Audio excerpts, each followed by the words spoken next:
प्रतिष्ठिता मनो मे वाचिच प्रतिष्ठितम् आत्मयावीर्मवेधि वेदस्य मारिस्थः श्रुतं मे मा प्रहासीः अनेनाधीतेन अहोरात्रान् संदधामि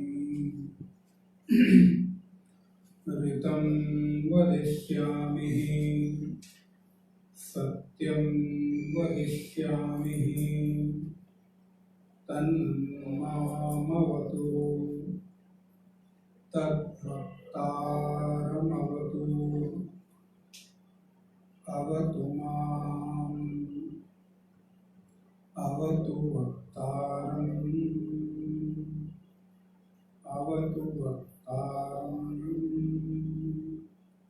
ॐ शान्ति शान्ति शान्तिः।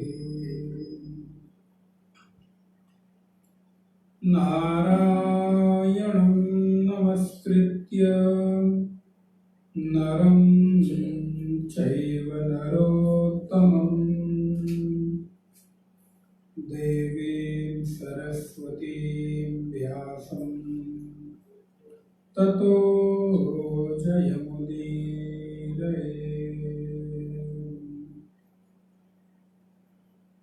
ईश्वरो गुरुरात्मेति मूर्तिभेदविभागिने व्योमवद्व्याप्तदेहाय व्योमवद्व्याप्तदेहाय श्रीदक्षिणामूर्तये नमः। यैरिमेः गुरुभिः पूर्वं पदवाक्यप्रमाणतः व्याख्याता सर्ववेदान्ताः तान् नित्यं प्रणतोऽस्म्यहम्। नारायण। उपनिषद के शांति मंत्र का पाठ करेंगे। ओम भद्रं कर्णेभिः शृणुयाम देवाः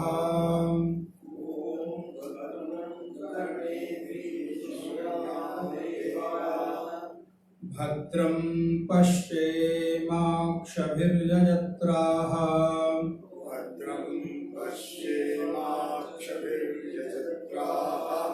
स्थिरैरङ्गैस्तुष्ट्वां सस्तनूभिः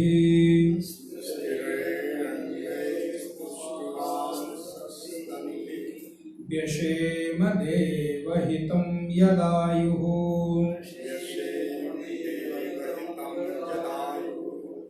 ओम शांति शांति शांति।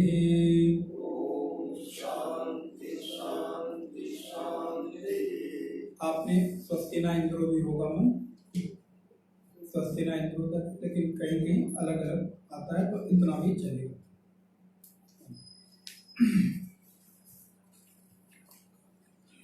प्रथम मंत्र का पाठ करेंगे, पहले श्लोक का। ओम सुकेशा च भारद्वाजः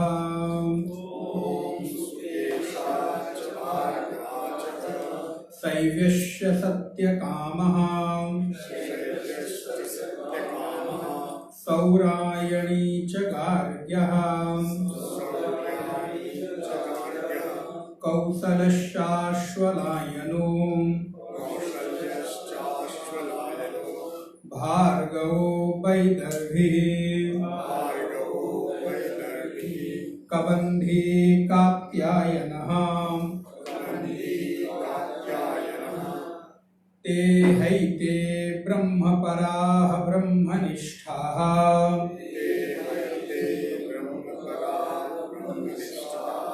परं ब्रह्मान्वेषमाणाः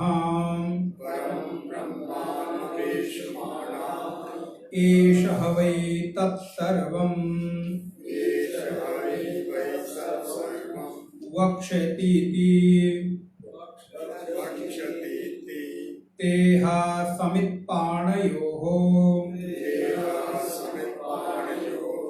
भगवन्तं पिप्पलादम् उपसन्नाः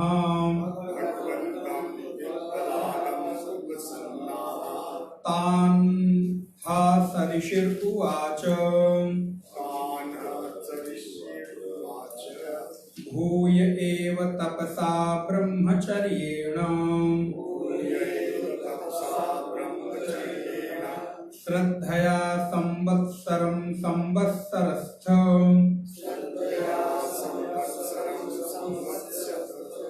यथा कामं प्रश्नान् पृच्छत यदि विज्ञास्यामः सर्वं हवो वक्ष्याम इति। अथ कबन्धी कात्यायनः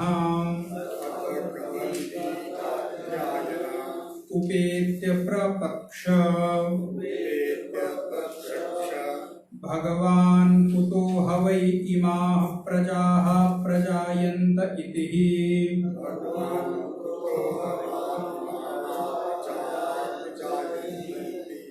तस्मै सहोवाच प्रजाकामो वै प्रजापतिः सा तपोतप्यत सा तपस्तप्त्वा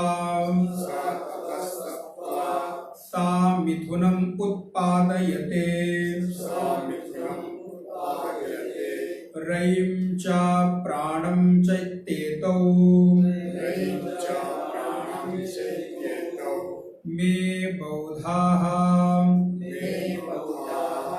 प्रजाः करिष्यत इति प्रजाः करिष्यत इति आदित्यो ह वै प्राणः रैरेव चन्द्रमाः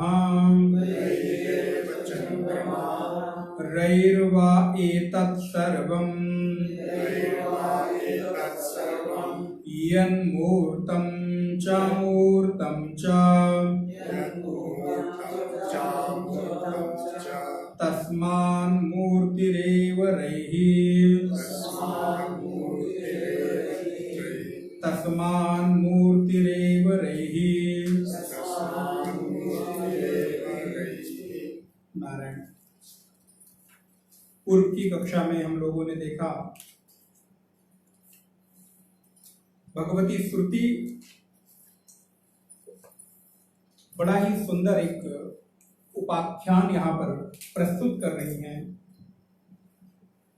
जहां पर प्रश्नोपनिषद में एक गुरु के पास, एक ऋषि के पास 6 युवा सन्यासी आते हैं, 6 युवा जिज्ञासु आते हैं, साधक हैं, मुमुक्षु हैं। और मैंने आपको निवेदन किया कि अध्यात्म पथ पर प्रारंभ होता है, सबसे पहला हमारे भीतर श्रद्धा का जन्म होता है। अध्यात्म पथ पर चलते हुए यदि श्रद्धा का अभाव है, या इसको मैं ऐसे कहूं, यदि हमारे पास श्रद्धा का बल नहीं है, तो श्रद्धा के बल के अभाव में अध्यात्म की ओर मेरी गति संभव नहीं है। गति होगी बोले संभव ही नहीं, प्रश्न ही नहीं उठता, क्योंकि अध्यात्म के लिए सबसे पहली जो चीज है वो है श्रद्धा का बल। श्रद्धा के बल और उस बल में वेग, ऐसा नहीं कि मंद श्रद्धा, क्योंकि मंद श्रद्धा आपके भीतर जिज्ञासा नहीं उत्पन्न करेगी। ध्यान रहे, मंद श्रद्धा आपको आस्तिक बनाती है। बड़ा सूक्ष्म विचार है, बड़ा सूक्ष्म भेद है। मंद श्रद्धा आपको आस्तिक बनाती है, आपको जिज्ञासु नहीं बनाती। और अध्यात्म का प्रारंभ सबसे पहले श्रद्धा, और श्रद्धा के बाद जब श्रद्धा में वेग आता है, बल आता है, तो हम साधक बनते हैं। अर्थात मुझे लगता है कि मुझे कोई चीज साधनी है।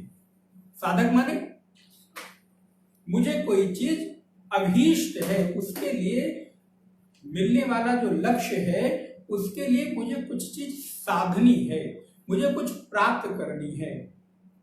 तो सबसे पहले श्रद्धा, श्रद्धा में बल, और इसके बाद साधक की स्थिति बने। अब हमें विचार करना है कि क्या अभी मेरे भीतर साधक का जन्म हुआ है कि नहीं। यूं तो आप जन्म ले चुके हैं, कोई 10 साल, 20 साल, 50, 60, 70, 80 साल के होंगे, लेकिन क्या अभी आपके भीतर आपकी श्रद्धा गर्भवती होकर, ध्यान रहे, आपकी श्रद्धा ने गर्भ धारण किया, और उस गर्भ के द्वारा क्या उसने आपके भीतर साधक रूपी बालक का जन्म दिया कि नहीं दिया। आप साधक हुए कि नहीं, आपके भीतर साधक पैदा हुआ कि नहीं हुआ। तो सर्वप्रथम श्रद्धा, श्रद्धा में बल और साधक, और जब साधक बने, साधक की स्थिति आई, मेरे भीतर साधक का बालपन जागृत हुआ, तो ध्यान रहे, साधक के पास साथ पैदा होते ही एक वृत्ति आएगी। जैसे माँ के गर्भ से बालक भूमिष्ठ होते हुए किलकारियां करता है, आप सब लोग जानते होंगे, तो तुरंत कुछ आवाजें करता है, रोने की स्थिति करता है। ठीक उसी तरह आपके भीतर भी जब साधक रूपी बालक का जन्म होता है, तो आप भी किलकारी कर उठते हैं, और उस किलकारी का नाम है, उस रोने का नाम है जिज्ञासा।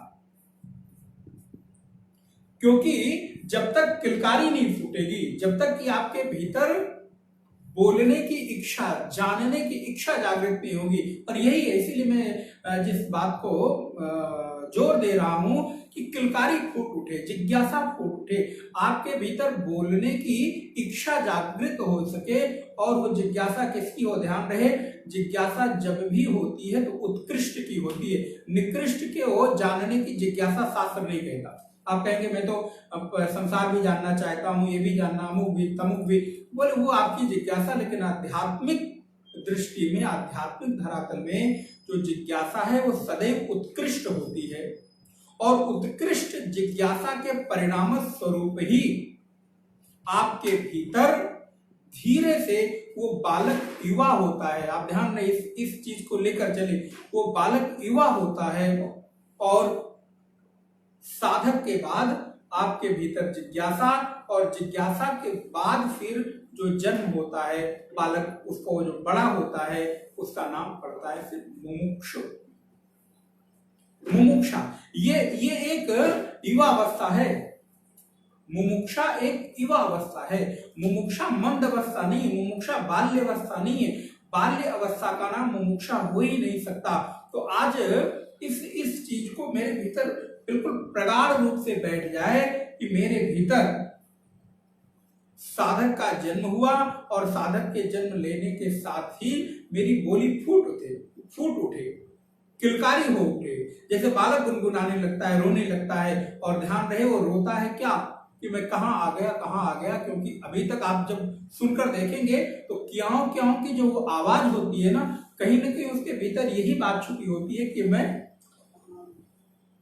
कहाँ आ गया। तो ठीक उसी प्रकार संसार में आप अभी रह रहे थे, लेकिन जैसे ही साधक के गर्भ से आपके भीतर जिज्ञासा रूपी बालक का जन्म होता है, साधक का जन्म होता है श्रद्धा रूपी गर्भ से, तो आप भी कह उठते हैं, अरे मैं अभी कहाँ तक सोया हुआ था, अभी कहाँ आ गया हूं।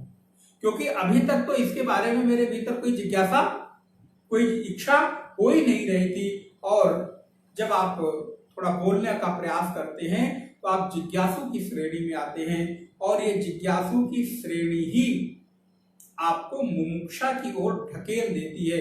बलात् बालक चाहे कि मैं छोटा ही बना रहूं, लेकिन अगर एक बार बालक पैदा हो गया तो फिर वो छोटा रह नहीं सकता, अब उसके हाथ में नहीं है। इसीलिए आप मुमुक्षु बनेंगे इसके लिए प्रयत्न मत करें, आप जिज्ञासु बन जाएं इसके लिए प्रयत्न हो। जिज्ञासु के बाद आपको मुमुक्षु हुए बिना कोई बलात् आपको प्रकृति, काल, बलात् आपको समय धीरे धीरे, जैसे उस बालक को छोटेपन से बड़े की ओर ढकेल देते हैं, वो बालक से युवा होने लगता है, वैसे ही आप जिज्ञासु से मुमुक्षु होने लगते हैं। और मुमुक्षु और जिज्ञासा के बीच एक चीज और होती है, उसका नाम है आप उपासक बनते हैं। जैसे कि यहाँ पर आए हुए 6 ऋषि हैं, मैंने पिछली कक्षा में चर्चा की, ये अपर ब्रह्मनिष्ठ हैं। अगर ऐसा कहा जाए तो ये कोई बड़ी बात नहीं है, ये अपर ब्रह्मनिष्ठ हैं। लेकिन अभी अपर ब्रह्मनिष्ठ पर ब्रह्मनिष्ठ होने के लिए गुरु सानिध्य में जाते हैं। आपको अपर ब्रह्म में निष्ठा, श्रद्धा के लिए किसी गुरु की जरूरत नहीं है, आध्यात्मिक गुरु। ये आपको आपके घर में एक चित्र रख लीजिए, एक फोटो रख लीजिए, एक मूर्ति रख लीजिए, और इतना आप खुद ही एक धूप दीप नैवेद्य और भोग और आरती और प्रसाद उनको कर सकते हैं। इसके लिए किसी की जरूरत नहीं। जरूरत कब पड़ती है? जरूरत तब पड़ती है जब आप वो पूजा आरती करते करते, भोग लगाते लगाते एक दिन आपके मन में सहज प्रश्न उठता है कि भाई ये फोटो को, ये मूर्ति को, इस काष्ठ की या पाषाण की प्रतिमा को मैं भोग लगा रहा हूँ, मस्तक नवा रहा हूँ, इसके सामने रोता हूँ, गाता हूँ, अपनी मनोदशाओं को व्यक्त करता हूँ, आखिर ये है कौन? मैं हूं तो इतना बुद्धिमान, मैं हूं तो संसार में बड़ा सफल, मैंने तो ये उपलब्धियां हासिल की, लेकिन जब मैं परिस्थिति के दबाव में अपने आप को निर्बल महसूस करता हूं तो मैं जाकर पाषाण की, काष्ठ की या एक पेपर के ऊपर कुछ रंगों से उकरी हुई जो प्रतिमा है उसके सामने मैं रोता हूं, उसके सामने मैं गिड़गिड़ाता हूं, उसके सामने अपनी मनोदशाओं को अभिव्यक्त करता हूं, और उसके सामने मैं उम्मीद भरे भावों से जाता हूं कि मेरा आंचल भरा जाएगा, आखिर इसकी वास्तविकता क्या है।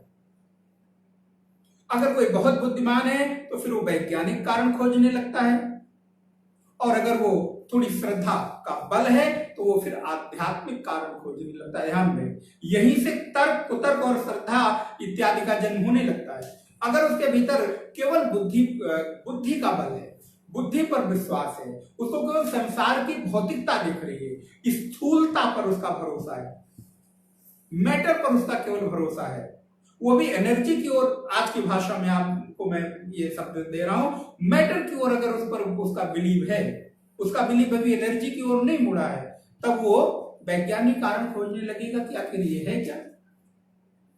और फिर हो सकता है कि धीरे धीरे कुतर्क की ओर बढ़ जाए, और परिणाम है और बहुत अधिक संभव है कि उसके भीतर फिर नास्तिकता का भी भाव जागृत हो जाए, क्योंकि उसको वहां पर दिखेगा नहीं ना पीछे, पाषाण की प्रतिमा के पीछे क्या है, ना वहां कोई लाइट है, ना कोई वहां स्पंदन है, ना कोई वाइब्रेशन है, ना वहां पर कोई फीलिंग है, ना मेरे द्वारा दिए गए भोग को, जल को, मिष्ठान इत्यादि को ग्रहण कर रहा है, फिर भी मैं इसके सामने अभी तक क्यों कर रहा था। तो अगर उसकी ये भावना बलवती होगी तो कुतर्क हो जाएगा, और वो धीरे धीरे, बहुत संभव है, जरूरी नहीं लेकिन बहुत संभव है कि वो धीरे धीरे नास्तिकता के घनघोर अंधेरे की ओर बढ़ जाए उसके कदम। लेकिन यदि वो आध्यात्मिक खोज करेगा, आध्यात्मिक तर्क वितर्क की ओर जाएगा, आध्यात्मिक युक्ति के साथ उसकी प्रामाणिकता की खोज करेगा, तो वो मुमुक्षु बनेगा और वो जानना चाहेगा कि आखिर इसका उपयोग क्या है, इसकी उपयोगिता क्या है, इसका कारण क्या है, और फिर उसको आवश्यकता पड़ती है गुरु की।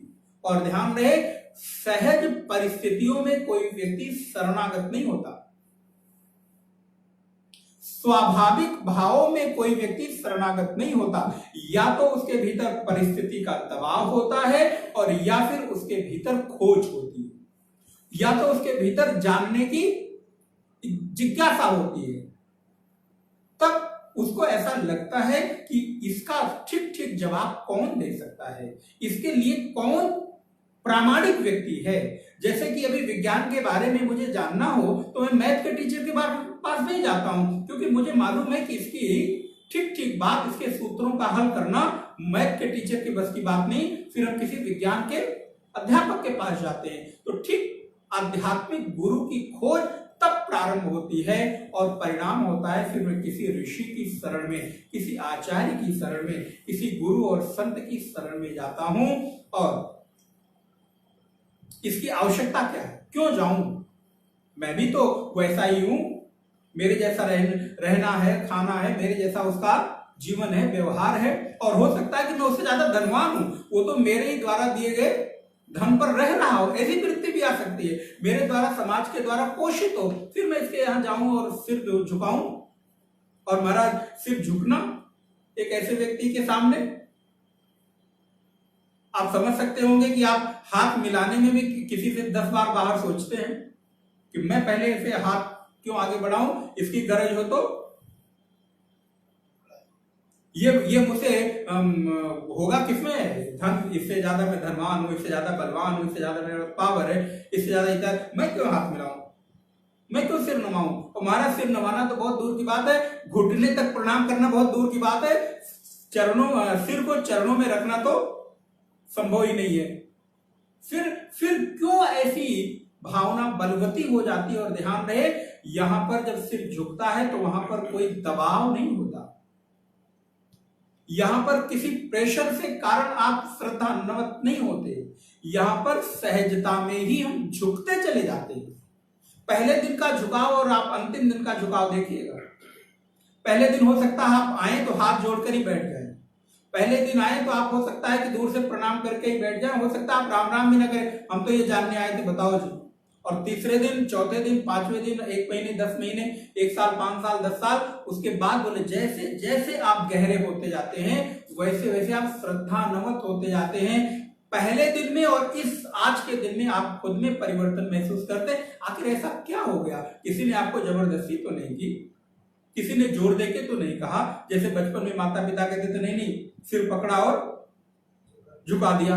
अभी तो कोई इतनी हिम्मत नहीं है आपके भीतर कि आपको जबरदस्ती हाथ जुड़वा के राम राम भी बुलवा ले। क्या कारण हुआ? बोले आखिर में इसका जब कोई कारण निकल कर आता है तो ये प्रत्यक्ष कुछ दिखता ही नहीं, मुझे महसूस हो सकता है कि कोई दैवीय शक्ति है, कोई एक ऐसी ऊर्जा है आपकी भाषा में। हालांकि हम लोग इस शब्द को बहुत प्रश्रय नहीं देते एनर्जी और ऊर्जा को, लेकिन आज के समझने की भाषा आप कहते हैं स्थूलता को जब हम भोक्ता भाव कहते हैं तो आप मैटर कहते हैं, और जब हम भोग के कहते हैं तो आप उसको एनर्जी कहने लगते हैं। लेकिन वेदांत के साधक को इस शब्द पर बहुत नहीं जाना चाहिए, क्योंकि अभी इसको मैं आगे थोड़ा और क्लियर करूंगा। लेकिन ऐसा क्या हुआ कि मेरे भीतर कोई एक ऐसी दैवीय शक्ति, किसी एक ऐसे शासन से मैं शासित होने लगा जो दिख नहीं रहा है, लेकिन वो मुझे अंदर ही अंदर इतना शासित कर रहा है।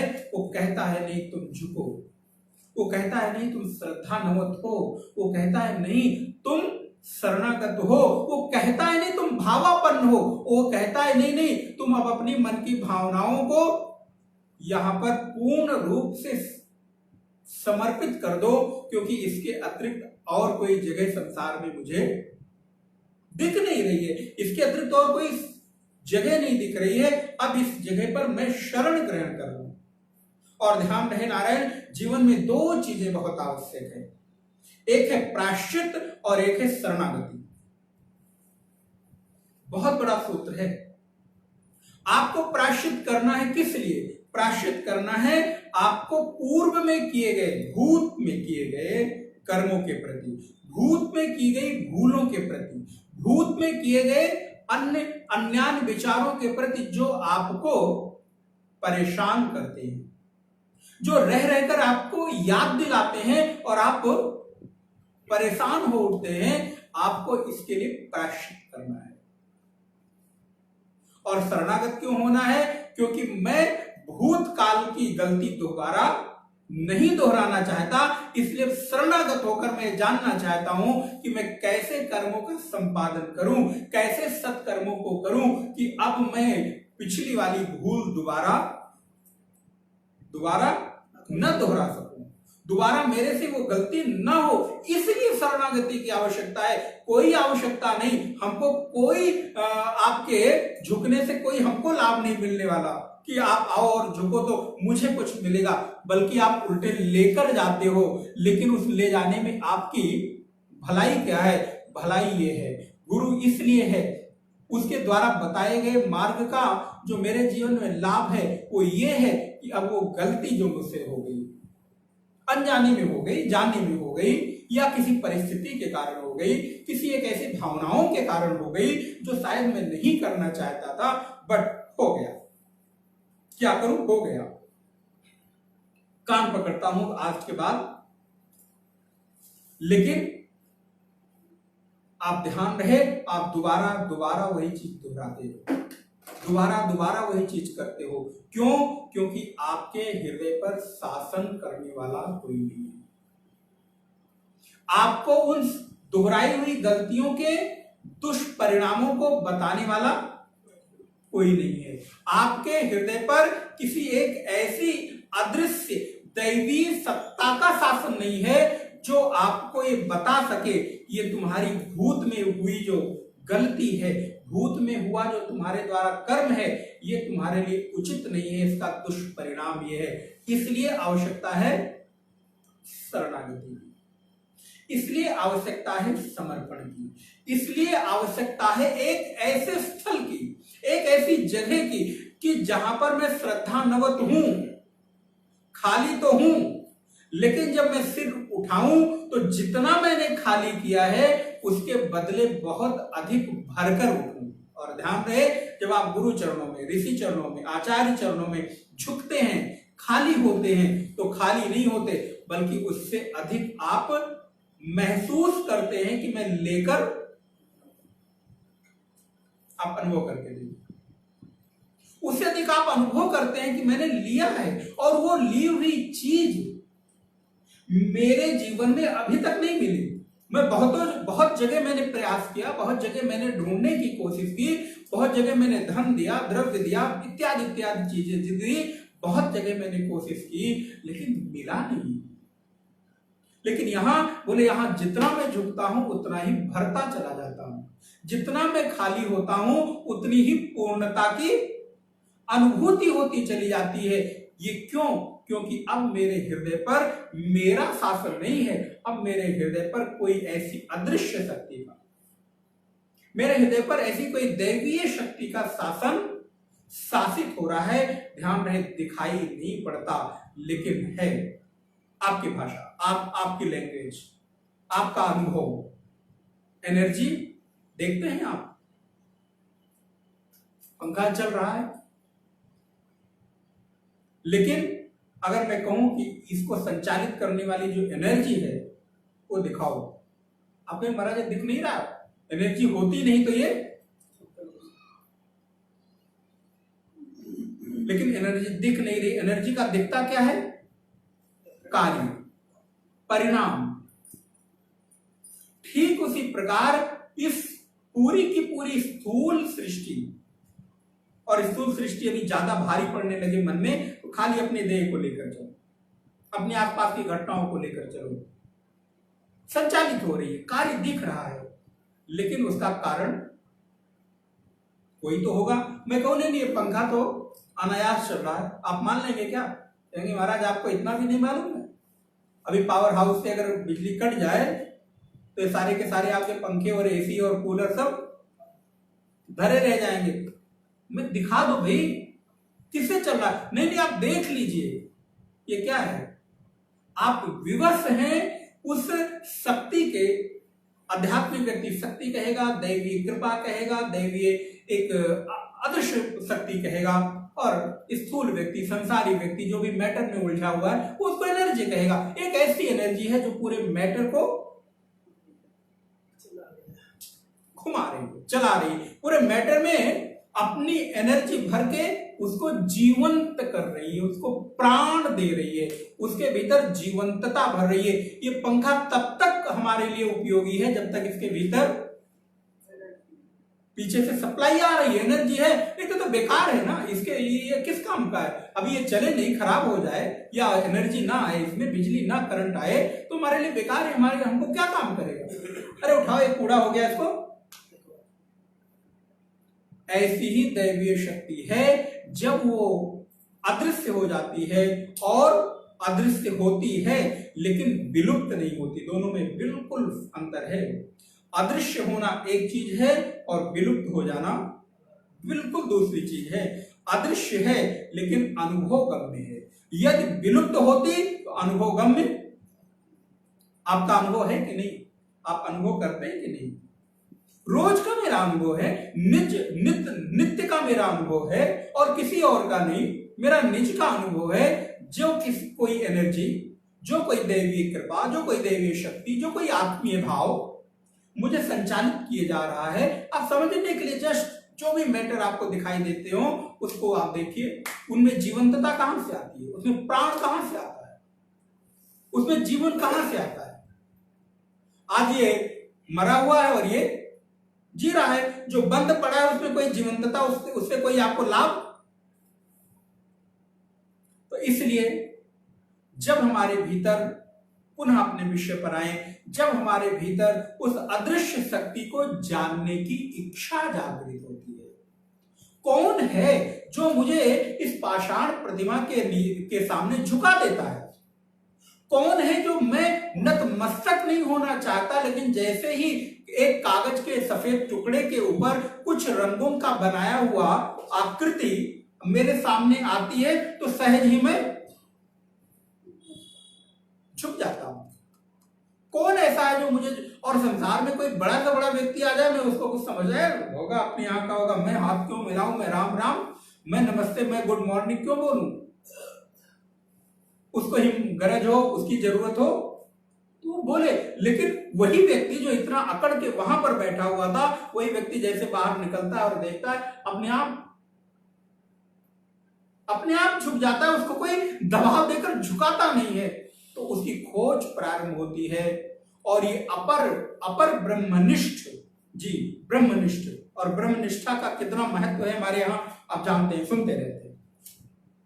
ये अपर ब्रह्मनिष्ठ 6 ऋषि, और ध्यान रहे साधारण नहीं है कि बड़े अज्ञानी हैं चले गए, हमारे आप जैसे कि योग्यता से बहुत ऊंचाई पर हैं।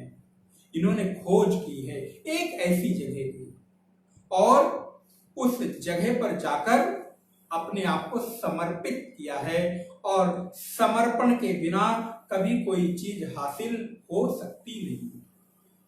आज तक तो हुई नहीं, पहले भी किसी को हुई नहीं। अब कोई उठे और कह दे कि नहीं मैंने तो बिना समर्पण के कुछ हासिल कर लिया, तो भाई बहुत सारे वीर बड़े हैं धरा पर, कहने को हिम्मत कर सकते हैं, लेकिन हम लोगों को देखने में तो यदि वो ईमानदार है तो कभी ये बात तो कह ही नहीं सकता कि मेरा जीवन स्वतंत्र है, मैंने जो जो चाहा वो स्वीकार कर लिया, और बिना किसी के सहयोग के, बिना किसी के सामने झुके, बिना किसी के सामने मैं अपने आप को नवाए, मैंने कुछ हासिल कर लिया, सब दिखाई नहीं पड़ता।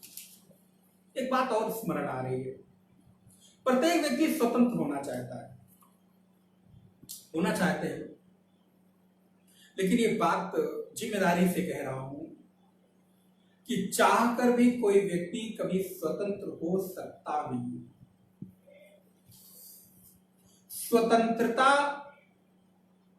स्वतंत्रता हमारे मन का एक भ्रम है, बुलावा है, या मन को थोड़ी देर समझाने के लिए मैं प्रयत्न करता हूं कि मैं स्वतंत्र हूं। स्वतंत्र से स्वतंत्र व्यक्ति जो आज अपने आप को स्वतंत्र मानता हो, वो अगर ये बात कह दे कि मैं पर आश्रित नहीं हूं, मुझे किसी की परतंत्रता, आप कहेंगे कैसे? एक दो उदाहरण समझा जाए। किसान है, अन्न उगाता है, फसल होती है, लेकिन क्या वो परतंत्र है कि नहीं? वो अन्न देगा तो अन्न के हिस्से ही केवल क्या उसका काम चल जाएगा? किसान है, कपास उगाता है, लेकिन कपास उगाने के बाद वो वस्त्र बनाने वाली फैक्ट्री या वस्त्र का निर्माण करने वाले लोगों पर आश्रित है कि नहीं?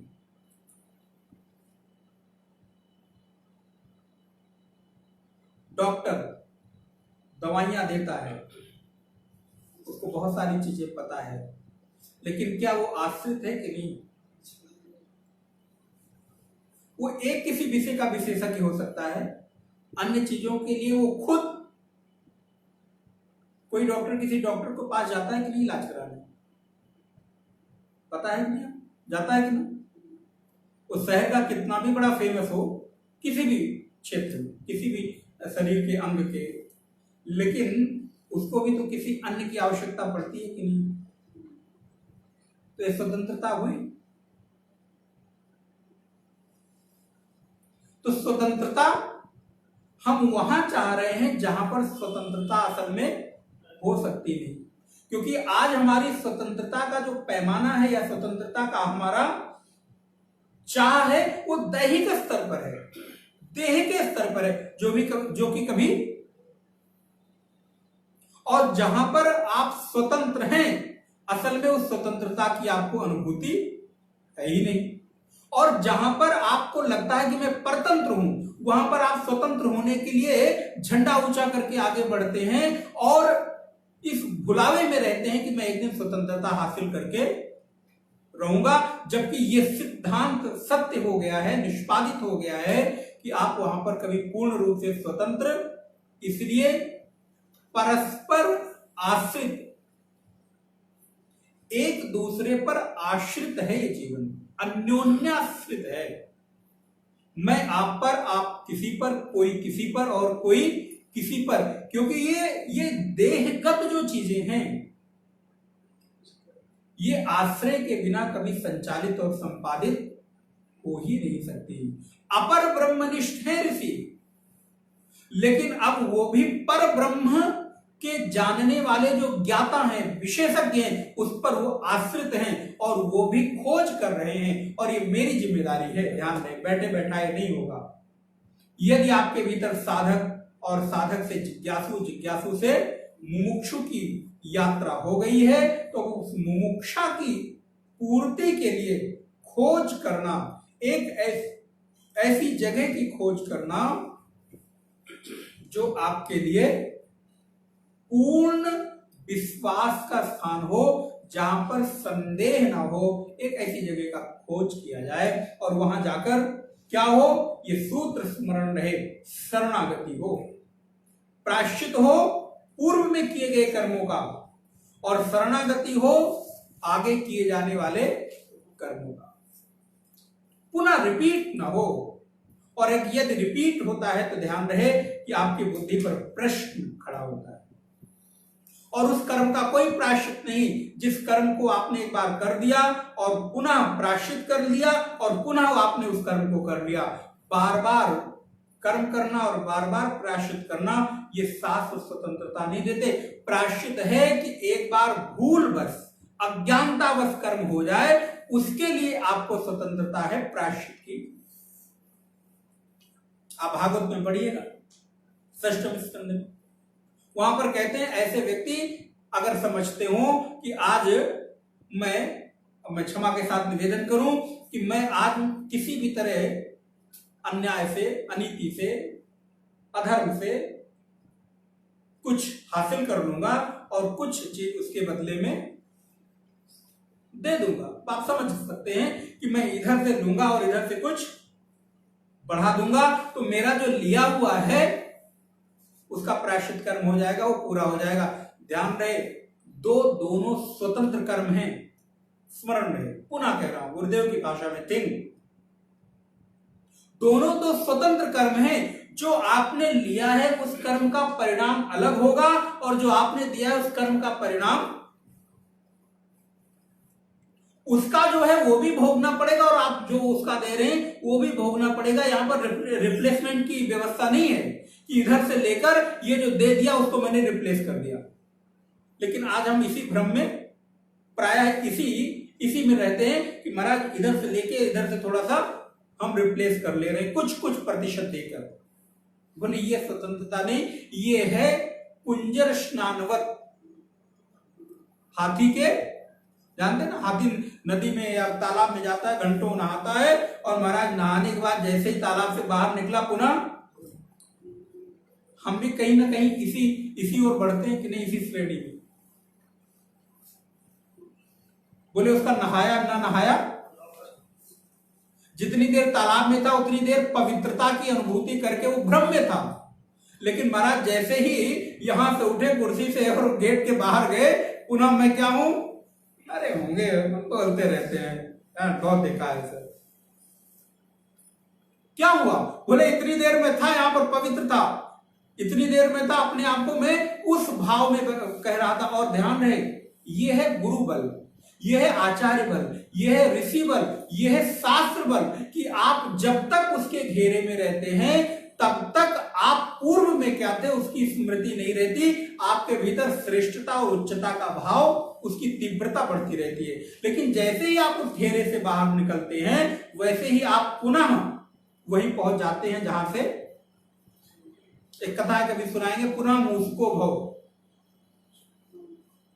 एक मूसक माने चूहा, एक चूहे की कहानी, कभी समय मिलेगा तो मैं चर्चा करूंगा। वो हम घूम फिर के पुनः वहीं पहुंच जाते हैं, और परिणाम होता है कि जो लाभ मिलना चाहिए था, इसीलिए तो कहते हैं, अभी आप ये जो मैं आपको बता रहा हूं ना, ये श्लोक मंत्र नंबर 2 की भूमिका है। तुम 1 साल तक मेरे घेरे में रहो। महाराज पिप्पलाद कहते हैं कि तुम बहुत अपर ब्रह्मनिष्ठ हो, मैं मानता हूं। और मैं आपको शंकराचार्य भाष्य पढ़ दूं, क्योंकि ये अब आपको समझ आए ना आए मुझे नहीं मालूम, लेकिन मैं तो अपनी संतुष्टि के लिए जरूर पढ़ूंगा, और इसलिए पढ़ता हूं कि आपकी जिज्ञासा जागृत हो, जरा आप उसको देखें। तान, हाँ पहले मंत्र देखें, मंत्र नंबर 2, तान हास ऋषि उवाच। तान माने उसने, ऋषि ने, आए हुए जो ऋषि थे, 6 अपर ब्रह्मनिष्ठ थे, उनको बोला, महर्षि पिप्पलाद ने कहा, एव भूयः एव तपसा ब्रह्मचर्येण, बस यही रुक जाए। एक एक शब्द की व्याख्या, अगर आप सच में प्रवचन और स्वाध्याय का आनंद लेना चाहें, एक एक शब्द पर रुककर चिंतन करें। बाहर से कुछ उदाहरण देने की जरूरत ही नहीं है। और दूसरी चीज, जब आप वेदांत के जिज्ञासु बने तो धीरे धीरे आपकी जो रुचि है ना, वो हारमोनियम और तबला से जरा हटके शब्दों की ओर आनी चाहिए। क्षमा करें अगर किसी को बुरा लगे तो, क्योंकि वहां से हटके वेदांत के एक एक वाक्यों पर, एक एक शब्दों पर उसकी जो गहरी भावना है और गहरे भाव है उस पर चित्त बैठ जाए। धीरे धीरे उसको चित्त में बैठाने का प्रयत्न करें।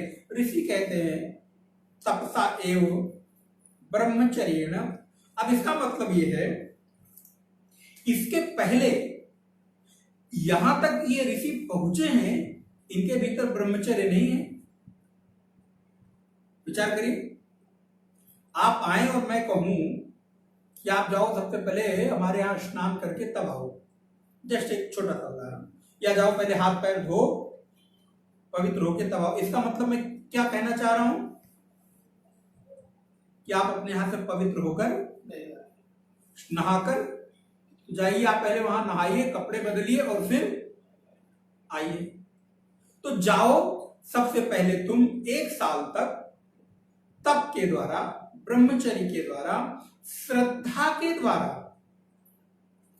तप करो। 1 साल तक निवास करो, जो मैंने आपको अभी निवेदन किया कि जरा 1 साल तक। और कहां करो? अपने घर में?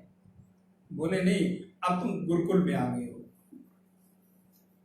अब तुम एक घेरे में आ गए हो, और इस घेरे में रहकर 1 वर्ष तक ब्रह्मचर्य, तप और श्रद्धा के द्वारा जीवन को आगे बढ़ाओ।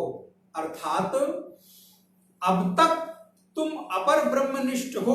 और एक बात स्मरणीय है, ध्यातव्य है कि अगर ये ऋषि यहां तक पहुंचा है तो सामान्य स्थिति में तो, अब थोड़ा सा आपको आपकी थोड़ी बड़ाई कर देता हूं, थोड़ा आपका प्रशंसा कर देता हूं। अगर आप यहां तक पहुंचे हैं, वेदांत में निष्ठा और जिज्ञासा जागृत हुई है, और सच में वहां तक की यात्रा करना चाहते हैं, तो इसका मतलब है कि इससे पहले की चीज जरूर कर आए होंगे। इससे पहले की यात्रा जरूर पूरी कर ली होगी, तब यहां तक। इस ऋषि के साथ जरा अपने आप को भी थोड़ा मिलाते चले, यद्यपि मिला नहीं सकते, उनकी स्थिति और मेरी स्थिति में बहुत फर्क है, फिर भी मिलाते चले। एक ऐसे स्थान पर वो पहुंचे हैं, तो वो पहुंचना भी एक चलते चलते घटना घट गई, जिसको हम क्या कहते हैं, क्या कोइंसिडेंट नहीं, माने सडन हो गया, अकस्मात एक घटना घट गई। चारे महाराज जी तो एक हो गया, एक्सीडेंटल है ये। बोले नहीं, असल में प्रकृति में कोई चीज एक्सीडेंटल, यहां सारी चीजें नियत हैं, यहां की सारी व्यवस्थाएं नियत हैं। हमारे और आपके चलाने से कोई व्यवस्था यहां चलती, आपकी पहुंचने की यहां पर व्यवस्था एक्सीडेंटल आप मान सकते हैं, लेकिन आप तभी पहुंच सकते हैं इस ऋषि के द्वार, इस आचार्य के द्वार, जहां पर 6 ऋषि पहुंचे हैं महाराज पिप्पलाद के पास।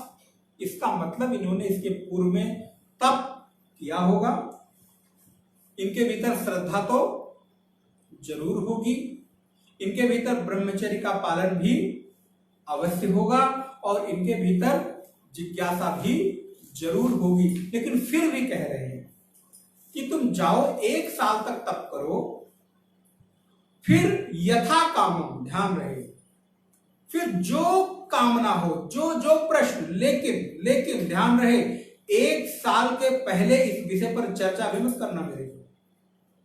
इस पर तुम्हारी एक भी इच्छा व्यक्त नहीं होनी चाहिए। 1 साल पूरा, डेट नोट कर लो, फिर उसके बाद यथा कामम, जो चाहो, लेकिन यथा कामम से एक और भाव, जिस कामना को लेकर आए थे उसी कामना को पूछना।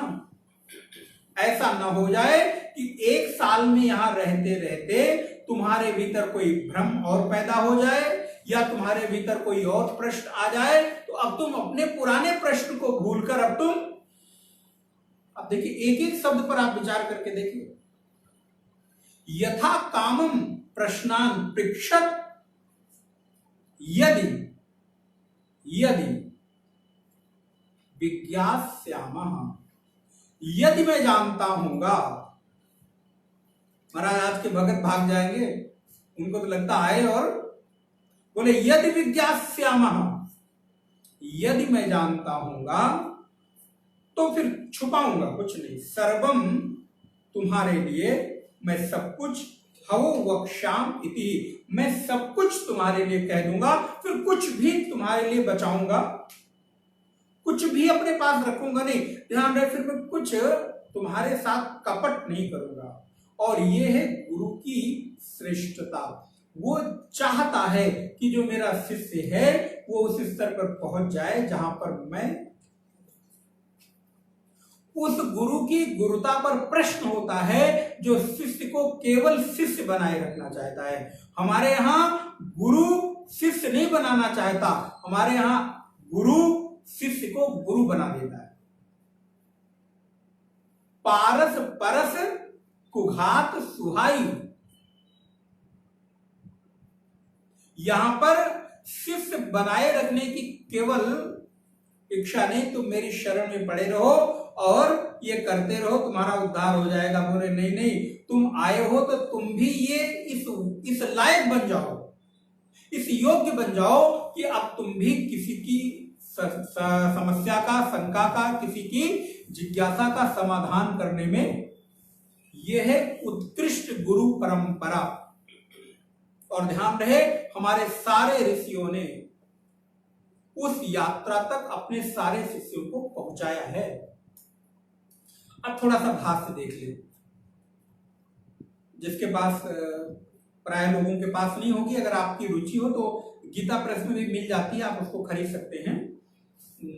शंकराचार्य भाष्य, तान एव उपगतान हा साकिल ऋषिरुवाच भूया, माने पुनः पुनः, पुनरेव यद्यपि यूयम पूर्वम तपस्विनः। ध्यान रहे, शंकराचार्य कहते हैं ये जो 6 आए हैं, यद्यपि ये पूर्व में तपस्वी हैं, लेकिन उसके बाद एव तपसेन्द्रिय संयमेन तथा अपीह विशेषतो ब्रह्मचर्येण, विशेषता उन्होंने ब्रह्मचर्य की।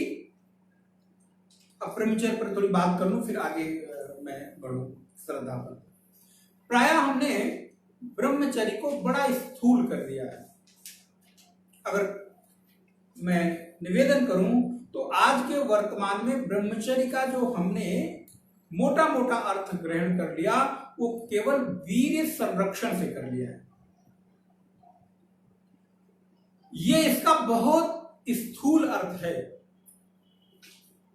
जब ऋषि कहता है कि तुम ब्रह्मचर्य के द्वारा 1 साल तप करो, तो इसका बिल्कुल अर्थ स्पष्ट है कि उसके मन में कोई भ्रम नहीं है कि ये पहले से कहीं कोई तप नहीं किया, असंयमी लोग हैं, अजितेंद्रिय लोग हैं।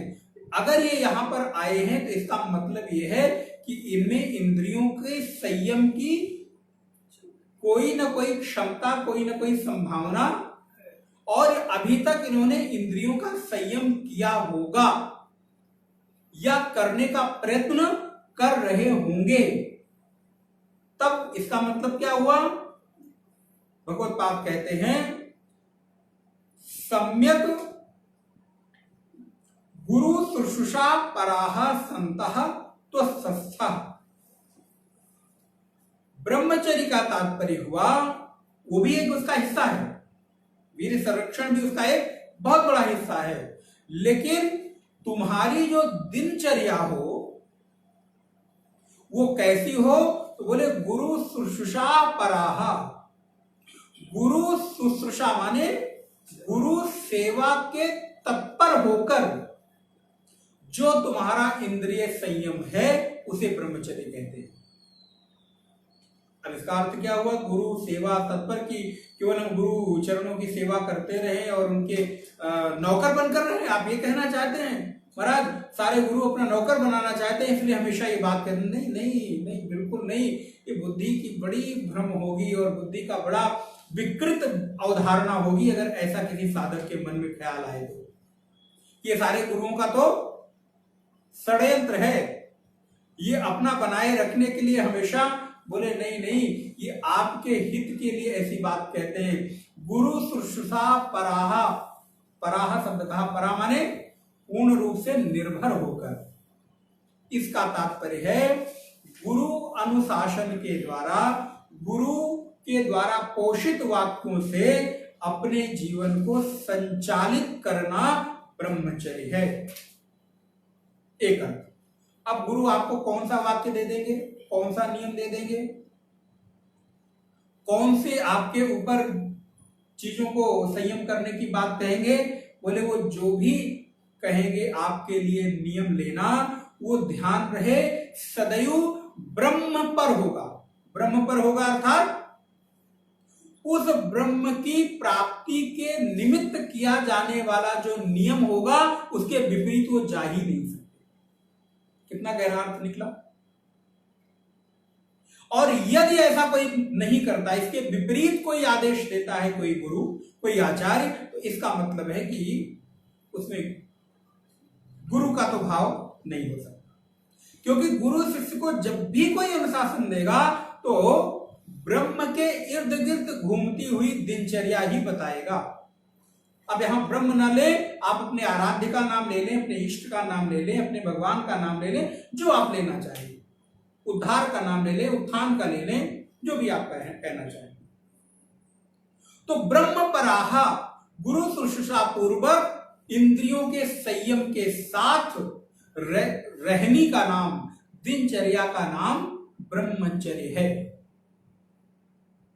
हमारे जीवन के लक्ष्य की प्राप्ति में जो भी कुछ नियम अपनाए जाएं, उस नियम में रहने का नाम,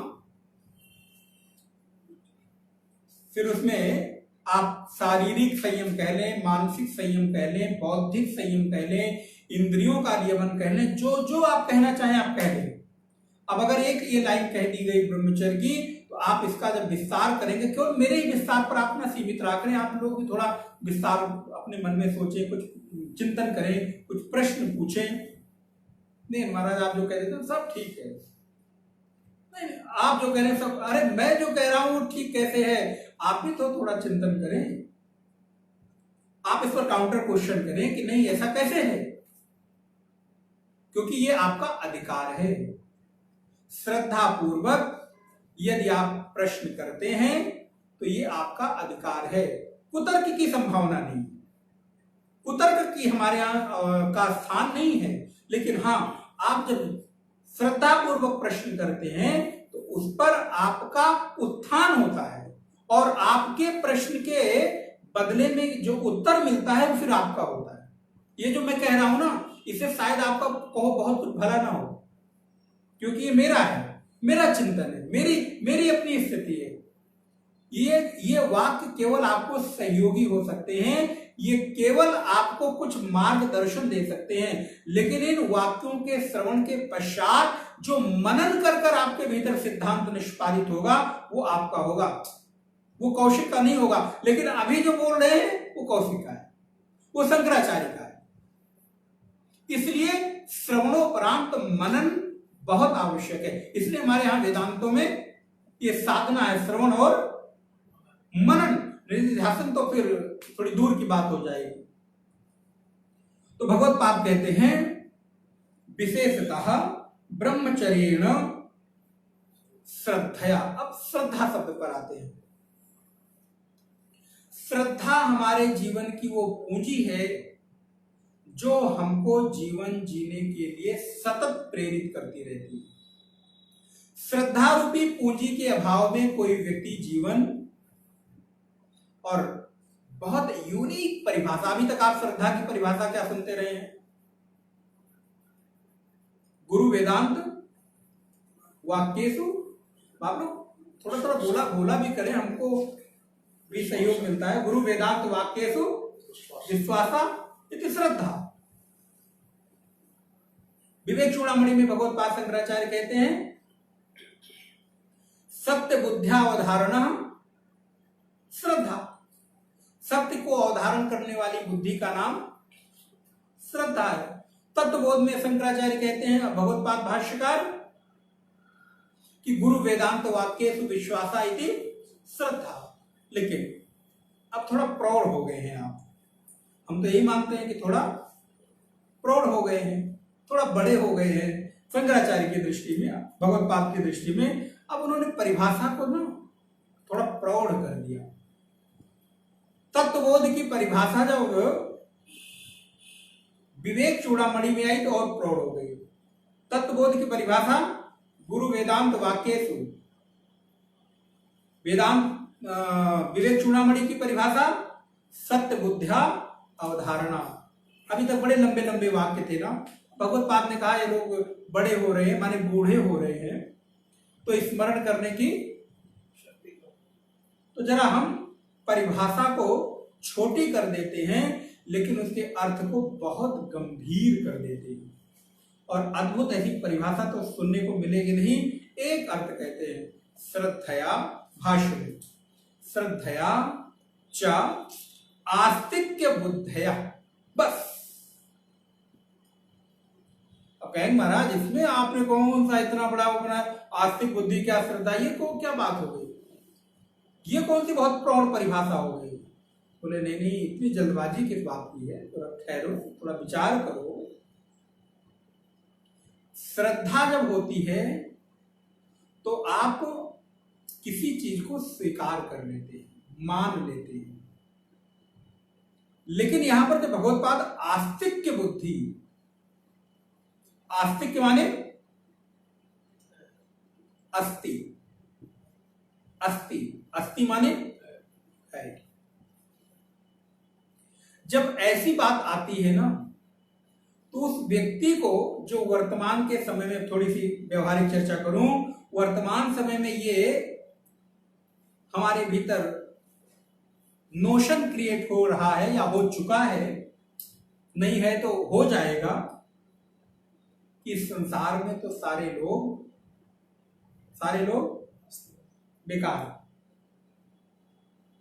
चारों तरफ छल कपट चोरी बेविचार कल अनाचार बढ़ता जा रहा है। इस बात को जब व्यक्ति आस्तिक्य बुद्धि में जाता है ना, तो वो दुर्गुणता में भी थोड़ा सा सद्गुण खोज लेता है। यह है आस्तिक बुद्धि। दुर्गुण व्यक्ति में भी किसी सद्गुण की संभावना को खोज लेने का नाम श्रद्धा है। संसार में चारों तरफ सब कुछ हो रहा है, इस बीच में भी वो इस बात को स्वीकार कर लेता है और खोज लेता है। उसके भीतर ऐसी प्रज्ञा जन्म ले लेती है कि नहीं नहीं, सब कुछ ऐसा ही नहीं, इस संसार में कुछ अच्छा। इसके विपरीत अगर आपका बुद्धि बन जाए, इसके विपरीत आपकी नोशन मान्यता बन जाए तो क्या होगा? फिर आप अच्छे में भी, कोई अगर श्रद्धा के साथ, समर्पण के साथ, निर्मलता के साथ भी बात करेगा तो क्या कहेगा आदमी? जरूर ये आदमी बड़ा ऊपर ऊपर से ऐसे नीचे से तो पक्का है कि आदमी किसी स्वार्थ से मेरे। ये क्या है? बोले ये श्रद्धा में आस्तिक बुद्धि का अभाव। सद्गुण में भी दुर्गुण खोज लेना, अच्छाई में भी बुराई खोज लेना, सकारात्मकता में भी नकारात्मकता खोज लेना, पॉजिटिविटी में भी निगेटिविटी की एक कोई बात खोज लेना, अच्छे में भी बुरे को खोज लेना, बोले महाराज ये गुण डेवलप होने लगता है।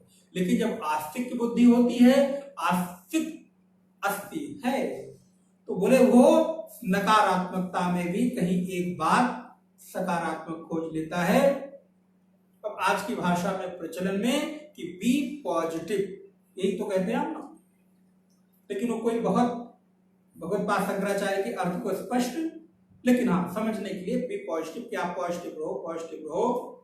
लेकिन ये कहा किसको जा रहा है, बोले जो निगेटिविटी से, आप किसको ये बात कहते हैं, जिसके भीतर आप ये बात झांक कर देख लेते हैं, अनुभव कर लेते हैं कि व्यक्ति कहीं ना कहीं निगेटिविटी से भर रहा है, आप उसको उपदेश देना शुरू करते हैं पॉजिटिव हो जाओ, ऐसा हर जगह वो नहीं है। ये क्या है, बोले इसके भीतर आस्तिक बुद्धि को जागरण करने की स्थिति है। ये है भगवत्पाद शंकराचार्य। एक शब्द में, इस पर मैं अगली कक्षा में, समय हो रहा है, समय कैसे बीत जाता पता ही नहीं चलता है। सोचते हैं कि एक दो मंत्र और आगे बढ़ जाएंगे, लेकिन एक ही दो जगह रह पाते हैं। कोई बात नहीं, क्या जल्दी क्या है, किस बात की, ग्रंथ थोड़ा खत्म करना, ग्रंथ खत्म करने से मुक्ति नहीं होती। ग्रंथ की गंभीरता मेरे भीतर बैठ जाए, श्लोक एक श्लोक का अर्थ भी बैठ जाए तो समझ लो ग्रंथ कंप्लीट हो गया। तो इस श्रद्धा रूपी पूंजी, और मैं एक दो लाइन बोलकर, मन तो नहीं होता विश्राम करने का, क्योंकि वो विचार क्रम जब चलता है ना, तो श्रद्धा रूपी जो पूंजी है, वो श्रद्धा रूपी पूंजी को आप अपने बैंक में जमा, तिजोरी में रखे, धन दौलत कैश से भी अधिक मूल्यवान मानकर उसका संरक्षण करना। आपकी हो सकता है कि जमा पूंजी, आपकी हो सकता है संपत्ति, प्रॉपर्टी, पैसा, सोना किसी दिन काम न आए, लेकिन उस जगह पर भी ये श्रद्धा रूपी पूंजी काम आएगी जहां पर इस संसार की संपत्ति, और ये श्रद्धा अगर एक बार खो गई, श्रद्धा एक बार यदि हमारे भीतर से टूट गई, तो ध्यान रहे फिर ये मिलने वाली जल्दी नहीं, ये ऐसी पूंजी है। एक बात। दूसरी बात, हमारी श्रद्धा कहां हो इस पर भी जरा, मैं श्रद्धावान हूं, अच्छी बात है, लेकिन श्रद्धावान होने का मतलब ये नहीं है कि आप अपनी श्रद्धा को हर जगह चढ़ाते फिरो, फूल माला की तरह, प्रसाद की तरह हर जगह बांटते। श्रद्धावान हो, आदर बुद्धि रहे, आप लोगों के प्रति आदर के भाव से, सत्कार के भाव से भरे रहो, लेकिन इसका मतलब ये नहीं हुआ कि आप अपने बैंक बैलेंस को, अपने जेब में रखे हुए पैसे को हर जगह देते फिरते हैं क्या। महाराज 50 रुपए के 40 ले लो ना, 80 100 की 80 ले लो ना, 90 ले लो ना, उसको बचाते हैं। बोले उससे भी मूल्यवान, बहुमूल्यवान, अमूल्यवान है श्रद्धा। उसको भी जरा जहां 100 देना हो ना, वहां 95 में भी यदि काम चल जाए तो बचा के रखना। लेकिन यदि एक बार श्रद्धे मिल जाए, यदि एक बार श्रद्धा को समर्पित करने का स्थान मिल जाए, फिर जितना भी हो इधर उधर से सब खोज खाज के एक जगह एफडी बनाकर रख दोगे तो क्या होगा, बोले फिर आपकी उस श्रद्धा का ब्याज भी मिलने लगेगा। इधर उधर की कोई खुदरा भी हो ना, श्रद्धा आपकी कहीं इधर उधर उलझी भी हो, कहीं और भी दे आए हो, तो जरा वहां से भी खींच खाच के ले आकर और उस श्रद्धे के चरणों में, जानबूझकर आज के शब्द प्रयोग करने पड़ते हैं, अलग यद्यपि मुझे अच्छा नहीं लगता, लेकिन समझने के लिए जस्ट आप वहां पर उसको एक जगह मूल पूंजी बनाकर समर्पित कर दीजिएगा। फिर उसके ब्याज से जो आपको लाभ मिलेगा वो बिल्कुल अविस्मरणीय होगा, अकल्पनीय लाभ होगा। एक और श्रद्धा ऐसी जगह हो, अगली कक्षा में इसमें विस्तार होगा, श्रद्धा ऐसी जगह हो जो श्रद्धेय है मेरा, वो मेरी श्रद्धा को बढ़ाने का काम करे, ना कि घटाने का काम करे। बोले महाराज ये मैं कैसे कर सकता हूं, इसलिए मैंने कहा कि श्रद्धा ऐसी जगह पर हो जो श्रद्धे के भीतर इतनी क्षमता हो कि यदि मेरे पास इतनी श्रद्धा हो तो वो अपने भावों से, अपने व्यवहार से, अपने विचारों से, अपनी तपस्या से, स्वाध्याय से, अपने बल से मेरी श्रद्धा को जरा बड़ा करता जाए। श्रद्धे मेरा ऐसा हो। इसलिए श्रद्धे के चुनाव में बहुत सावधानी, और हम ठगे वहां जाते हैं जहां मेरे श्रद्धे के चुनाव में सावधानी। हम भीड़ के स्थान को श्रद्धा का केंद्र मान लेते हैं। मेरा श्रद्धास्पद कहां है? बोले जहां भीड़ है वहां मेरा श्रद्धास्पद है। आपको क्या पता महाराज, लाखों की भीड़ है तो वो मेरा श्रद्धा का केंद्र बन जाएगा? बोले ऐसा जरूरी नहीं है, बिल्कुल आवश्यक नहीं है। और ऐसी जगह पर श्रद्धा होगी तो वो श्रद्धा मेरी ठगी जाएगी और मैं एक दिन ठगा सा महसूस करूंगा, और आए दिन ऐसा हो रहा है। लेकिन मैं भीड़ का हिस्सा बनना चाहता हूं क्योंकि मेरी वहां श्रद्धा नहीं होती, मेरी वहां, क्षमा के साथ निवेदन, कि मेरा वहां पर केवल और केवल एक मन को बहलाने का, दिखावे का एक स्टेटस कि सारे लोग वहां हैं तो इसलिए मेरी भी श्रद्धा। आप विचार करके देखिएगा, इस पॉइंट पर मैं आपको छोड़ रहा हूं कि आपका श्रद्धे, इस श्रद्धे के ऊपर जरा आप किंचित खुद भी विचार करिएगा। ओम ओम पूर्णमदः पूर्णमिदं पूर्णात् पूर्णमुदच्यते पूर्णस्य पूर्णमादाय पूर्णमेवावशिष्यते। ओम शांति शांति शांति। हरि ओम। श्री गुरुभ्यो नमः। हरि ओम।